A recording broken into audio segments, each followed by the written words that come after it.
Welcome to Give Me Hope with your host and author, Johanna Vendel. Come join the conversation as Johanna focuses on sharing impactful personal narratives of loss. Her platform provides a safe space for individuals to express themselves, find comfort, and build connections as they navigate their grief journey.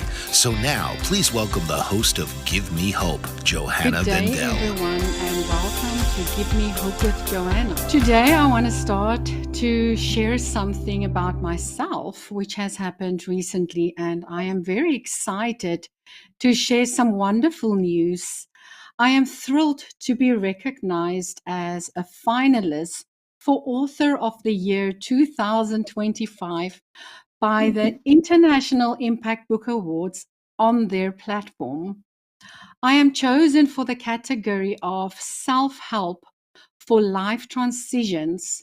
This will take place on October 4th in Hollywood.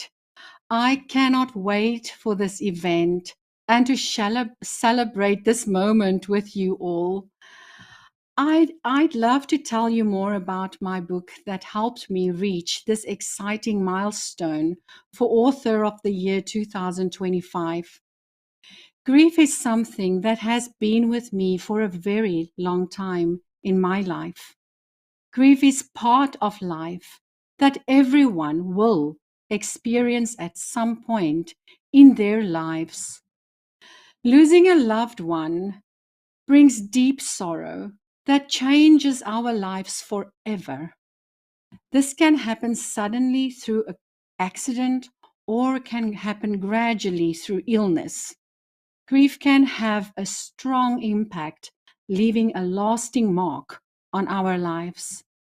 My book, Navigating Through Losses and Grief, is a helpful guide for those dealing with the tough emotions of grief. The theme, Rough Grief, Finding Light in the Darkness, aims to provide comfort and wisdom to the people facing intense grief, showing them a way through one of life's hardest times. Grief is not just a single emotion. It includes different feelings like sadness, confusion, and even moments of relief. These mixed emotions can make grief feel very overwhelming. Navigating Through Losses and Grief seeks to clarify the grief process by sharing personal stories, psychological insights, and also partial advice, which we will also learn from our guest in studio today.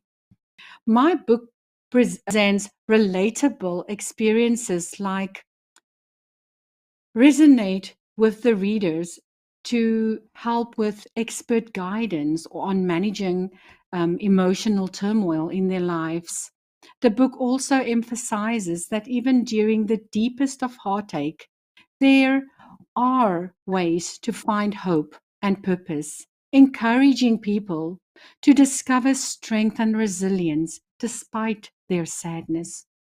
So today we will speak to Sandy Lotz Weiner, who is a life and grief coach, owner of Inspired Life Coaching, and author of the book Crossing the Ocean of Grief. As a widow and bereaved daughter, her personal experience with loss started when she lost her father to cancer when she was only 23 years old. In 2003, she and her husband immigrated from South Africa to America.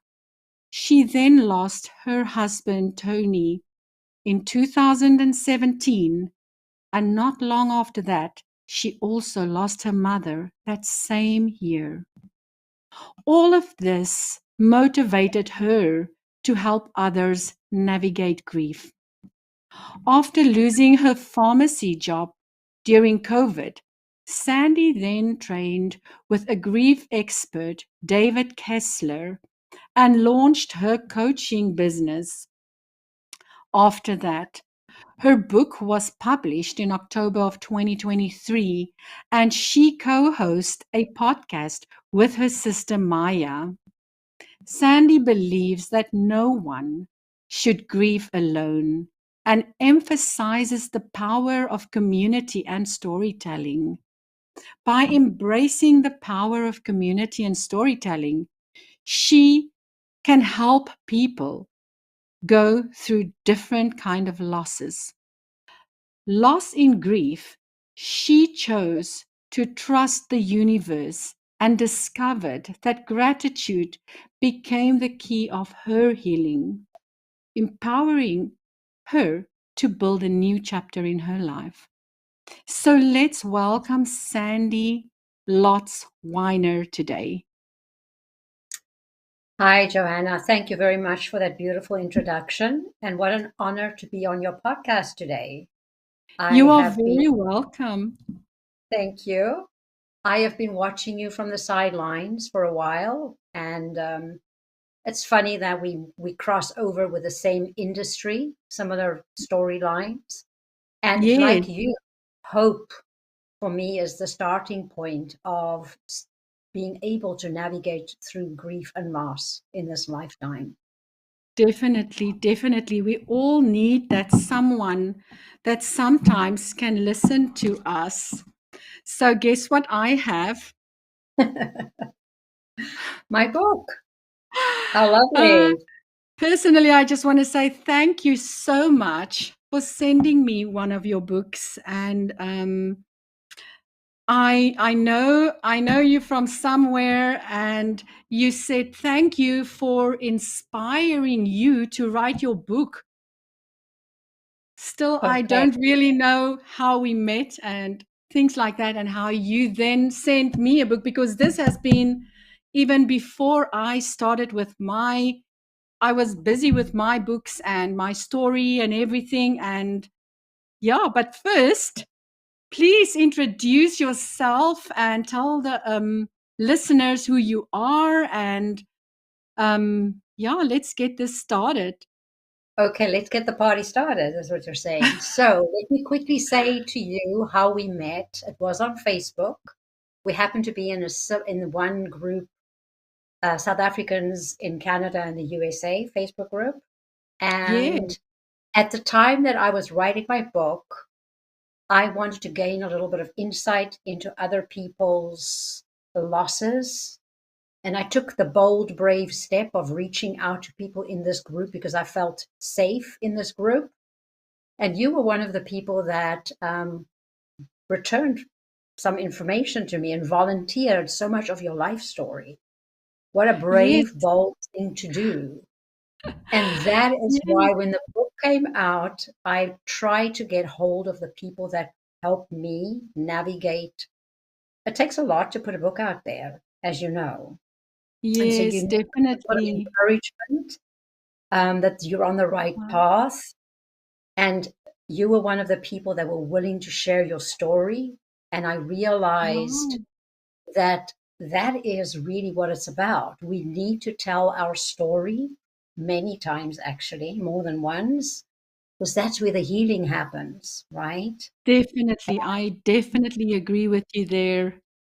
Right. And you need to have an audience that's got an ear to receive your story and just hold that sacred space for it. Yes. I think now that you are saying where you met me from, and that was just when I started to really get involved with writing a lot, because I wrote a piece of my storyline to the South African Women magazine, and I won the award for Women of Strength that year for that Right. story of mine. I think that is then when we started to meet, because that's about 3 years ago or something like that. Right. And I like how the one person can take the lead, start the invitation, and then somebody else gets inspired because inspiration is contagious, right? And then Yeah, sharing your story. So when I heard that you got awarded and you've written a book, I was like, whoa, look at the impact of taking one step and just putting something out there in the ocean, like a like a pebble in the ocean.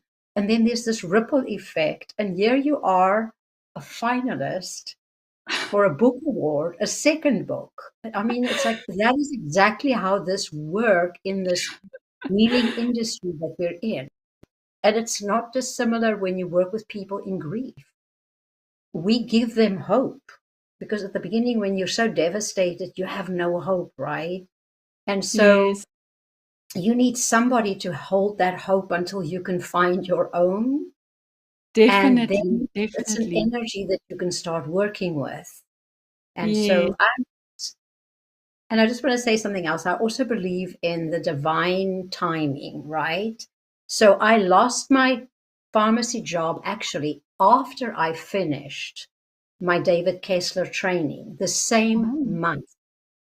And I thought, this is interesting. The universe is sending me a sign, right? So then I had a choice to go back into pharmacy or do what I call a hybrid, where I open my own practice and I do a little bit of pharmacy on the sideline.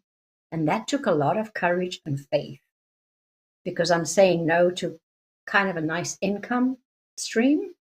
So mm-hmm. I've been doing a hybrid model for 2.5 years now, right? Writing the book, coaching on the days I'm not working, building my business up. And my coaching certificate I got from Julie Clough, who is a certified grief coach, and she's got the Hope model, Build Your Life After Loss. And she's a bereaved mother of two. So that all came at the same time when I lost my job. And as we speak today, I am about to lose my part time job Hmm. in the next month. And I once again am sitting with a, do you go full time into coaching or do you do something different? And I think I've made my decision. You're I going to go think this full time into coaching? absolutely. Yep. Just from the little bit that I have learned from you in this last few years since you sent your book to me as well, and after I've finished reading your book, I must say that it kind of helped me to definitely um, cross the ocean of grief, because when I speak in my books about grief, I normally feel like I am in a deep abyss and I need to climb out there. And just as I want to climb out there, I've lost someone else in my life. And it makes you drop down. So when I read your story about crossing the ocean, I could see me drowning in the ocean and then trying to get some air again and things like that. But this was so inspiring. I have never in my life read a book from beginning to end. And this book, I literally was sitting the whole day reading it from the start to the end. It was so, so interesting. And I needed to feel that kind of healing. Sandy, if you don't mind starting off our storyline today, maybe tell us the story about your father and what happened there. Okay. Yeah, that's a good place to start. And I think, like you said in your introduction, losing a parent at a young age kind of makes us become familiar with the landscape of grief, obviously. And my dad was diagnosed with cancer when I was about maybe 18. And so for 4 years, no, maybe a little older, for 4 years, he had cancer and undergone treatment. But then at the age of 23, he did pass away. And so we were three siblings and a mom left behind. My sister was 18, 23 for me, 26 for my brother. And that is a big impact on a young person's life because it's your first big like, Lost.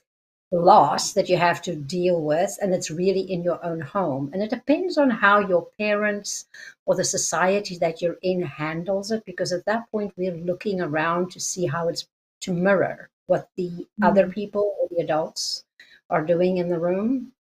And so, depending on cultures, back in the day, this was in the 80s, so nobody was really talking that much. It was the just, be strong, that type of thing.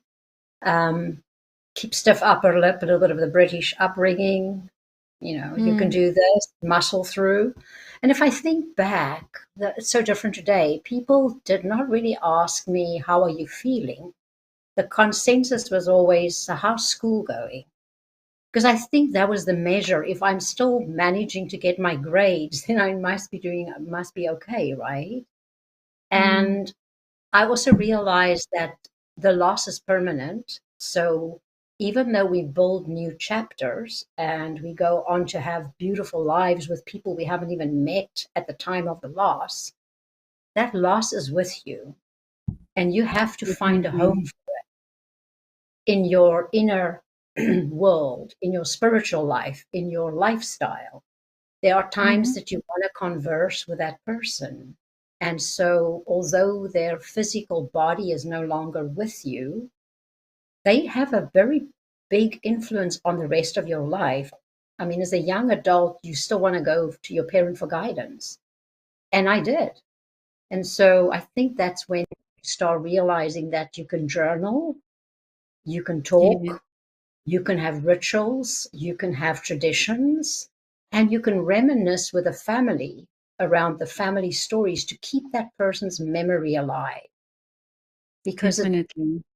the grief the loss is permanent, but so your life continues as well. And for me, it was very interesting to see the difference between I know the loss is coming, even though we knew there was a diagnosis. As a child, you still think maybe there's a miracle, right? How can it happen? So for me, it was still a bit of a shock that it's happening. But when it's a sudden loss, it has a whole different texture to it. When somebody is fine today and tomorrow they're gone, there's a whole different level of trauma that you have to deal with. Definitely. I can definitely tell you, like, when I lost my little sister only 4 years ago in a car accident, it was so, so sudden. And you still think, wow, you have so much time with this one person that you can still live with, because before her, I have lost most of my family members already. And I Mm, was really looking forward to spending more time with her. And unfortunately, I've lost her as well. And sometimes when I still speak about her, I'm so sorry. When I still speak about her, I can't speak about her yet 100% without crying because I miss her so much. It's really difficult to lose someone that way. Um, right, so you lost your dad then to cancer, right. and Mm, after that you moved from South Africa to um, America. That's quite a long right, time ago. 2003. That's quite a long time right. ago. So so I finished studying my studies. My dad was my biggest fan around being a pharmacist, which was my profession. And so I did finish my studies, and it was one of those, I was going to say, love-hate relationships. It's like, this is so close to the pain, but it's Mm. also so close to my dad. Like, and I've realized years that I've stuck with the profession because it was the link that we still have, right? And Definitely. um, and so when things like the loss of the job comes up, that little bit of old residual grief from dad can come up because grief is strange. It can catch us by surprise many years later, right? On a Father's Day or on something that links you to a music, a piece of Yes, music, smell or something. And even though it's many definitely. years later, when now that my career is ending, I can feel a little, there's a little percolation of little old sadness that can come up a little bit for me. But something I want to mention that you were saying about your sister, that she passed, and it lines up with coming to the States. I think she lived in South Africa and you were in the States. Yes, at Didn't she? that time, we already moved here. We immigrated in 2016, Okay. and she So only that, passed away in 2020. okay. So that's pretty real and pretty new because, Yes, we don't normally put timelines to grief because it's, there is no timeline. But definitely. the first 2 years is really early grief. So 2020 was a loaded year because we dealt with COVID on top of it. And so you spoke about you're just coming out of a hole, climbing out of a hole, and then another wave hits you. Not everybody has one loss a decade or one loss every 3 decades. Some of us get five in one decade. Bang, bang, bang. So you don't have time to recover Yes, before the next one I hits you. I lost my mother in 2012. Then I lost my big sister in 2016. Then I lost my little sister 2020 in March, and then I lost my brother in same year 2020 in October. So four people in 10 years. Right. And now to link it back to the fact that, and I'm so sorry for all your losses. I just want to pause and acknowledge that at this point, because that is that's an enormous amount of loss to be able to integrate into your present life. And these people were far from you. So I'm sure that it was difficult to be able to go back to funerals or to be with them before they Yes, passed. Those yes, are all especially yes. I was at my complications. mom's funeral because we were still living in South Africa at that time, and with my big sister, we just moved here, and a week later she passed, so I could not go back to her funeral in 2016. And then just before COVID in March, my sister passed, and I could go to her funeral, but I just made it back before they closed the gates on March 19th. I arrived in America on March 18th, back from South Africa. I was so scared they were not going to let me fly back, and then I would be stuck on that side. But then my brother died in October of 2020, right in the middle of COVID, and I couldn't go back for his funeral either. But thank goodness for technology and videos and things like that, where we can actually feel like we are part of it, you know? Right. And that is one of the things that COVID opened up in a big way for us. When Tony passed in 2017, it wasn't the thing. And due to the religion he was, they didn't want to do videoing of the funeral. So his children that were in South Africa couldn't be at his funeral. And I call that what you're talking about is like something that is another grief that we don't speak about. It's the immigrant's dilemma. Yes, It's great to move to another country for prosperity and socio-economic development.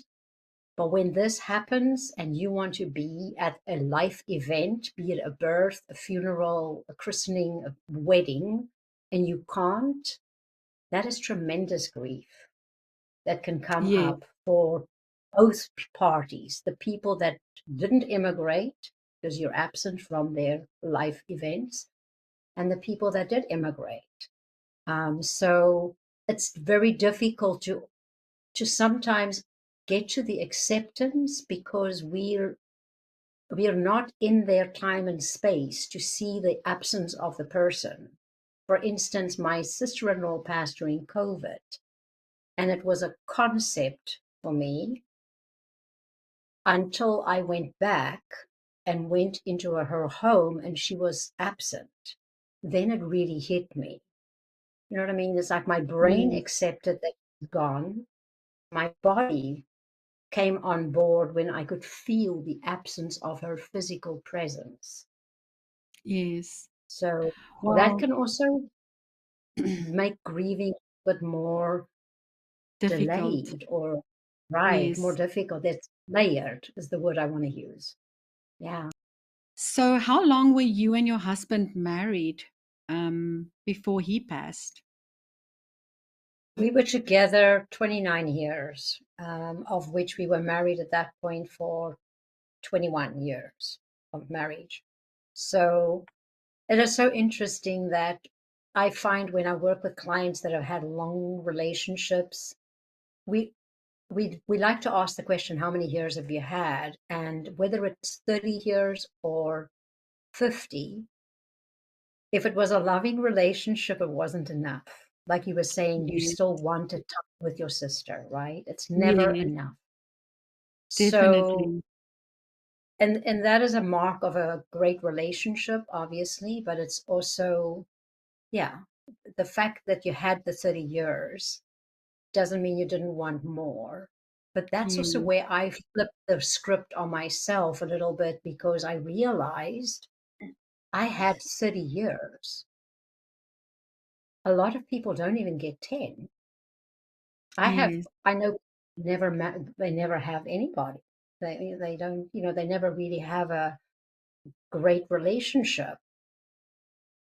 And so it's not like you're minimizing your loss, but at some point in my grief, I realized what a what a blessing to have Yes. had 3 years With him, yes. And how did him. he die? So Tony was a sudden cardiac pulmonary arrest. So um, yeah, it was just one of those ones that it was very Sudden. fast, sudden. I wasn't home at the time, and now you know how it goes in grief. Woulda, shoulda, coulda. You go through Yes. that little piece. Why wasn't I home? Why did I, Could I have why would helped him? I Yes. have helped him? And we might do that for a while, and at some point you've got to make your peace with that. And I Mm. realized I wasn't supposed to be there.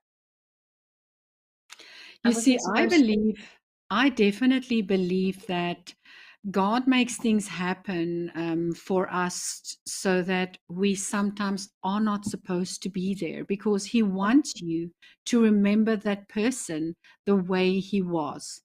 Because I can just imagine, from all six people that I have lost in my life, I have not been with one of them. And I cannot imagine how people must live their lives when they are holding that person's hand and they're blowing out that last breath. My heart goes out to those people who has to live like that, and um, but like you and I, telling our stories and coming to share our stories on my podcast definitely makes one stronger. I can tell you, Sandy, since I have been doing this, sharing stories on my podcast and starting my podcast and having people coming to share their stories with me, I cannot tell you how much I have healed already. And it's only been, this is my 8th episode. Imagine how I'm going to feel in 5 years' time from now on, just to hear people's stories. So I do believe in sharing your story is important. Absolutely. And that's really why I wrote the book. First, it was for me because we all have a story, and we need to have a ear for the story. And I think partly because my family is in South Africa, right? So I don't have children or family in the States. So I didn't share all of that day-to-day feelings with them because they're on the other side of the pond, ocean. And it felt like my story needed to come out in a book form. But I also wanted to encourage people because sometimes we think my story is not big enough. So who would want to know my story? it doesn't matter how big your story is. And I put that in the book, my story will never make the front news on the newspaper. It will never get airplay. It's a small story, but it's a big story to me. They're saying is that whatever your loss is the biggest loss for you. And I want to encourage people that have small losses, because we never compare losses, but people do that, to still tell their story, because the healing is in the telling. Definitely, definitely. Doesn't matter. As you said now, it doesn't matter how small or how big the loss is.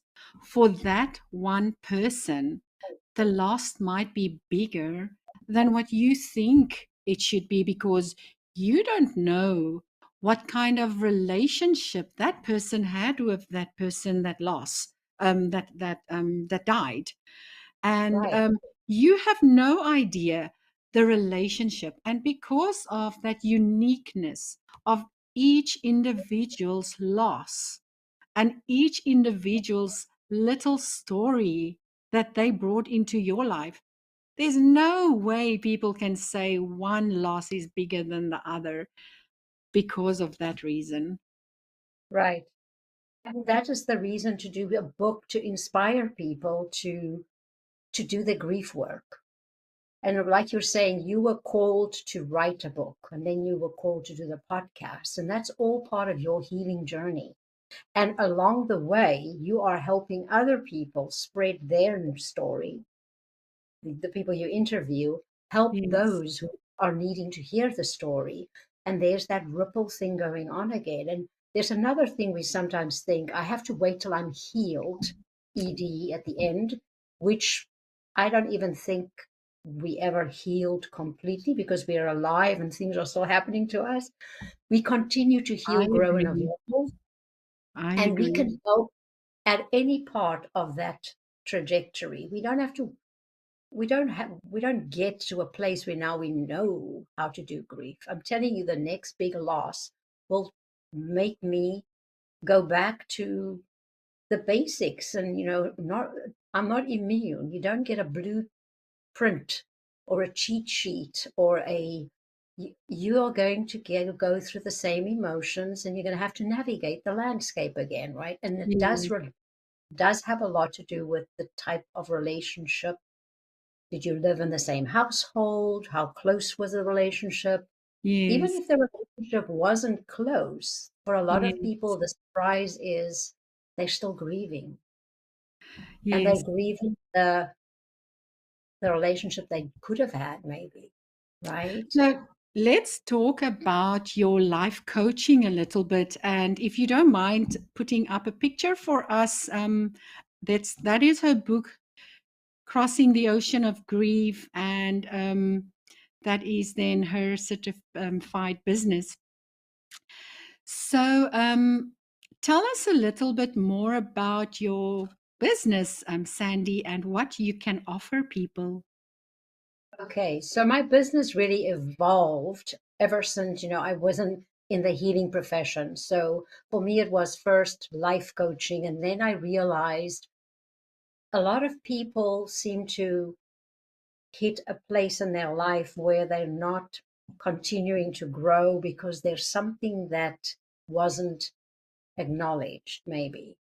There's a grief, there's a loss, there's something that's a stumbling block to them continuing to make progress, or living fully, maybe. And my life then unfolded, and I got very interested in grief and loss and how that works. And my inspired living part comes from grief is so hard that a lot of us want to avoid the topic. We want to just jump over it. Can I just fast forward it? And we live in a culture that expects us to go back to work 3, 5 days after we've lost a loved one. And they Mm, want us to be on board. And the expectation is really insanity, but there it is. We do go back to work, but we are like not the person we were before the loss for a long period of time. But in order for us to truly get to the bottom of the difficult grief and sorrow, the work to sit with that and to dissolve some of that pain, there needs to be a reason, right? And for me, it was always, if I don't sit with this pain and befriend it and get to know it and work with it, I can't build another chapter where I'm fully involved in. You Mm. know, if you're coming through loss and grief, there you might be tempted to, after a while, because it takes so long, to just settle. I guess this is good enough. But if you I don't think we live unless we're fully inspired by the chapter we're in and we're fully putting all our energy into this chapter. And so for me, it was always that the incentive is to grieve fully so that I can live fully again. That doesn't mean I never shed a tear or I never get sad, but I have new dreams and I can get new possibilities and I can build new chapters and Yes. go on. And it takes a while for one to get there. Like I said earlier as well, grief never really goes away. You have your moments, but by the end of the day, going through a little bit of this, little bit of that, it definitely, you get to a point where you just want to start to live again. You just want to Right. start to be inspired by something again in life, or you want to inspire someone else, because many people have just said to me, wow, Johanna, I do not know how you still have a smile on your face during the day and you've lost so many people. How do you do it? And at that moment, I was like just having a smile on my face and making myself look strong, but I was so broken. I was so broken. And it is about just being yourself and giving yourself that time. And eventually, you'll definitely be strong enough to motivate others, because just by that little bit of motivation of, wow, I don't know how you carry a smile, kind of motivated me as well. Like, okay, I am doing good. People don't see my hurt that much. Um, but let's talk a little bit about your book, because it's got really very nice little chapters, and you're using so many nice words of I'm lost at sea, and those are definitely words that we sometimes use when we speak, or I don't think I can survive this, or um, you're learning how to stay afloat on your raft, you call it, your what do you call it? Life raft. My Your life life raft. raft. There you go. And then eventually you back at land again and you feel that stable ground under you. It just those little bit of key notes that one reads in the beginning of your story is already something to be inspired with, and telling people to go read her book, Crossing the Ocean of Grief. Sandy, if you can tell us a little bit about your mother and how she passed. Absolutely. Thank you. My mom was diagnosed with dementia at some point, and so she had a slow progression over a period of maybe 8 to 10 years, and that happened after we moved to the USA. So my mom was still living in South Africa, and I was on this side, and this was one of those things, one of those experiences where you slowly lose little pieces of the person. We used to have this telephone conversation once a week ever since I left home, really. That was our thing, right? And it used to be Thursdays in when I was living in South Africa, and then it moved to Sundays in the USA. And there came a time when she couldn't navigate a phone. So I used to go home, keep all my vacation, go home to South Africa to see my mom as often as possible, maybe every 2 or 3 years. And then when she couldn't speak on the phone anymore, I knew that that was already the beginning of the loss. So that's when you start experiencing anticipatory grief. You know that something is coming, but you're already grieving, but the person isn't gone yet, right? And Yes. so Yes. Once again, that immigrant's dilemma, or person that lived 2 states over from their parents, they can't be there in the time. But the interesting thing, when my mom passed eventually, it's almost like we've already reconciled that we're losing her. And it's a completely different, doesn't mean you don't grieve, but it's a completely different experience to a sudden loss or a young parent. Yes. The energy is just so different. I miss my mother's energy and her spirit. Yes. And but I've lost the person already systematically. So it's a very difficult thing that a lot of families are dealing with, because we Parkinson's, Alzheimer's, dementia, there's such a lot of diagnoses like that people have to care give too, right? For long periods of Yes. time. Yes. So then is what you were talking about in the beginning. The first emotion for me there was relief. She's out of that, out of her suffering, right? Yes. Yes. That is And while some definitely people the use it different kind of losses, that you right, have to just experience, and you don't know which one's coming your way. It's just all about staying afloat by the end of the right. day. And So a that's how quick, the life came along. yes, The just a quick overview. You also have your own podcast with your sister. Is your sister also in the US, or do you podcast over Zoom, or how do you do it?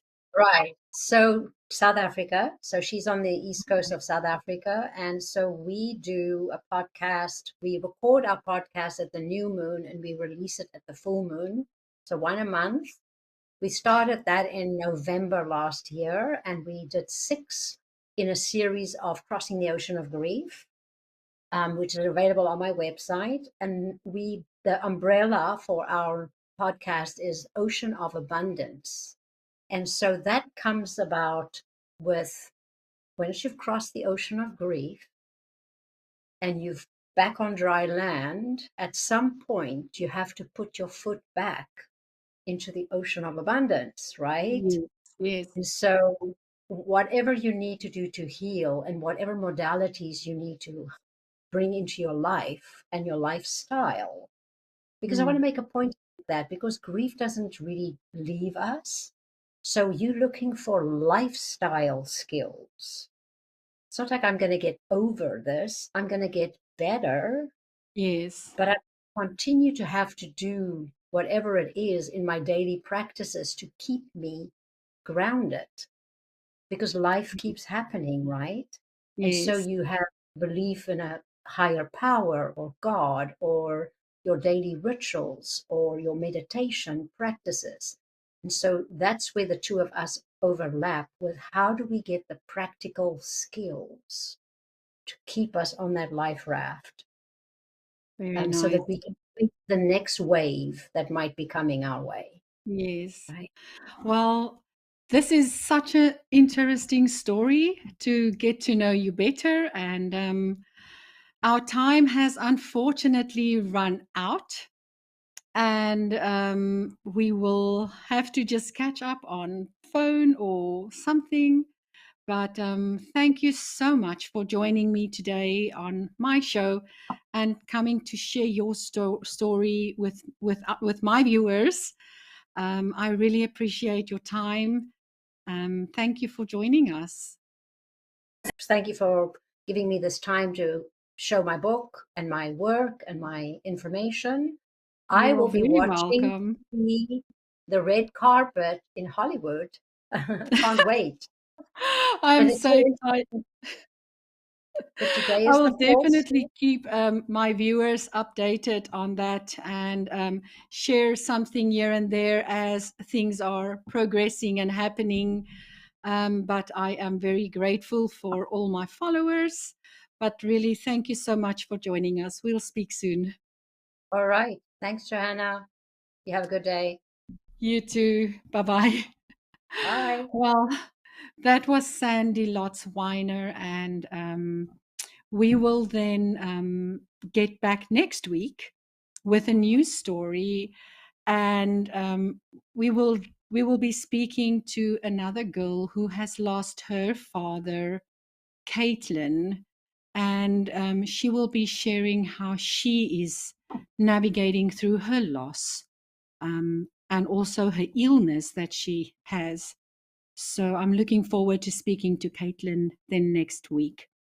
If you want to buy Sandy's book, all of her details will be in the description above the video on Facebook and YouTube and everywhere on each platform.